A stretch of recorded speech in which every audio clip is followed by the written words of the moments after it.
تو مختصر وقت کے لیے میرے یہ بھتیجے آپ کے سامنے انشاءاللہ کارکردگی پیش کریں گے. تشریف لا رہے ہیں عزیزم محمد حزقیل قمر. السلام علیکم ورحمۃ اللہ وبرکاتہ. حامدا ومصلیا اما بعد.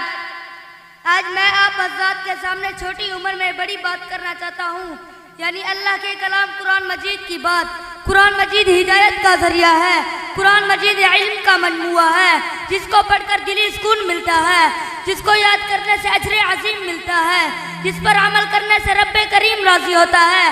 معزز سامعین، قرآن مجید کی فضیلت بیان کرنے کے لیے حضور صلی اللہ علیہ وسلم کا ایک قول بیان کر دیتا ہوں. حضور صلی اللہ علیہ وسلم نے ارشاد فرمایا، قیامت کے دن حافظ قرآن 10 آدمیوں کو اپنی سواری سے جنت لے کر جائے گا. میں چاہتا ہوں میں اپنے